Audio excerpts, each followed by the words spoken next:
Hello everyone, আমার আরেকটি নতুন ভিডিওয় সবাইকে ওয়েলকাম। সকাল সকাল আমার পুজো হয়ে গেছে। আজকে ছেলেকে নিয়ে যেতে হবে কিবোর্ড ক্লাসে। আজকে কিবোর্ড ক্লাস আছে ওর।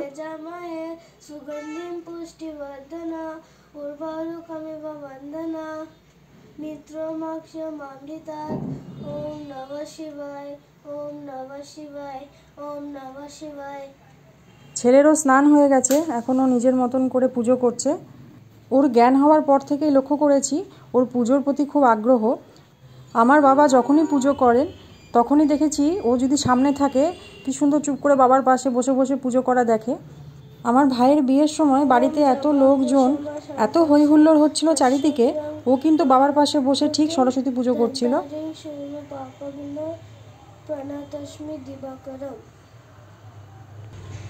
চলুন ছেলেকে নিয়ে এবারে ওর কিবোর্ড ক্লাসে যাই। একেবারেই ওকে নিয়ে বাড়ি ফিরবো, তাই আমিও এখন ওয়েট করব এখানেই। ছেলেকে নিয়ে ফেরার সময় 2 কিলো মতন মটরশুঁটি কিনে নিয়ে এসেছি বাজার থেকে। কালকে শ্বশুরমশাই আসবেন, তো ভাবছি একটু মটর পনির বানাবো। মটরশুঁটি ছাড়ানোর আগে ভালো করে জল দিয়ে ধুয়ে নিতে হয়, না হলে কিন্তু ছাড়ানোর পরে যদি মটরশুঁটি ধোয়া হয় তাহলে কিন্তু আপনি ফ্রিজে স্টোর করে রাখতে পারবেন না, মটরশুঁটিগুলো সব নষ্ট হয়ে যাবে। তো একটু জলটা ঝরে যাক, তারপরে আমি ভালো করে ছাড়িয়ে রেখে দেবো। আমি যখন শীতের সময় মটরশুঁটি ওঠে তখন প্রচুর মটরশুঁটি কিনে ছাড়িয়ে একদম ডিপ ফ্রিজে স্টোর করে রেখে দিই। তারপর সারা বছর যখন দরকার পড়ে, যেরকম তরকারিতে আমি ব্যবহার করি সেরকম বার করে করে নিই। আমি কোনো দিনই দোকানের ওই ফ্রোজেন প্যাকেটের মটরশুঁটি কিনি না, আমি এভাবেই সারা বছর স্টোর করে রাখি।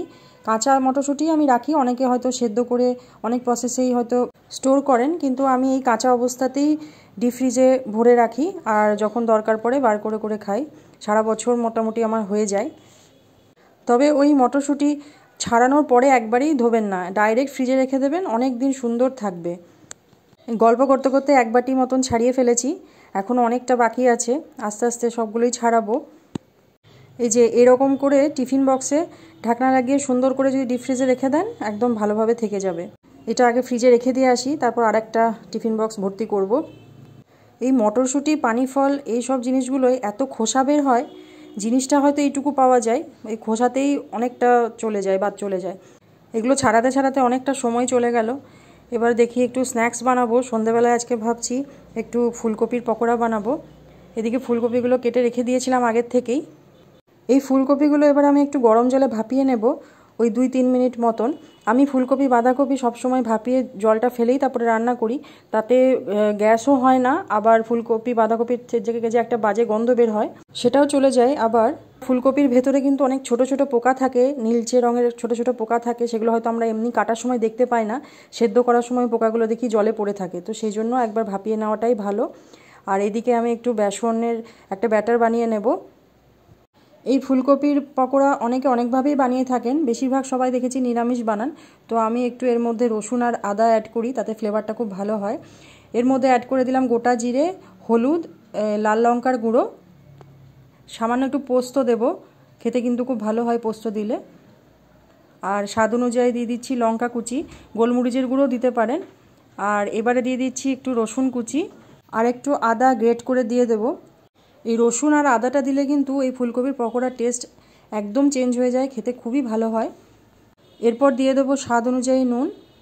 ব্যাটারটা কিন্তু খুব পাতলা করব না, একটু পুরু রাখবো, সেই পরিমাণে জল অ্যাড করছি, কারণ বেশি পাতলা হয়ে গেলে পকোড়াগুলো দেখতে ভালো হবে না। বেগুনের জন্য যেরকম ব্যাটার বানাই তার থেকে একটু পুরু বানাবো।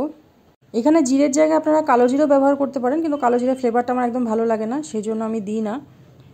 এখানের থেকে যে তেলটা গরম করতে দিয়েছিলাম, সেই গরম তেল একটু ব্যাটারের মধ্যে দিয়ে দিই আমি সবসময়, তাতে হয় কি খুব মুচমুচে হয় যে কোনো পকোড়ায়।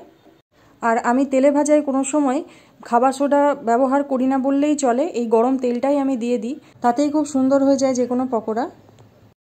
এই ফুলকপির মধ্যে পোকার কথা উঠলো বলে একটা কথা বলি, আমার আবার এই পিঁপড়ে, পোকা এইসবে একটু ফোবিয়া বলতে পারেন বা অ্যালার্জি বলতে পারেন, একটু আছে।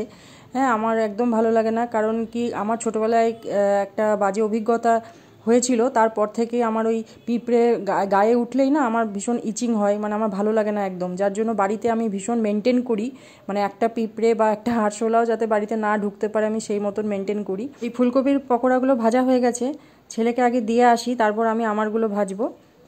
ভিডিওটা কেমন লাগলো অবশ্যই কমেন্ট করে জানাবেন, আর ভালো লাগলে একটা লাইক করে দেবেন। রান্নাঘরের আরও নতুনত্ব অনেক টিপস পাওয়ার জন্য আমাকে অবশ্যই ফলো করবেন। দেখা হবে পরের অন্য কোনো একটা ভিডিওয়। আজকের মতন টাটা।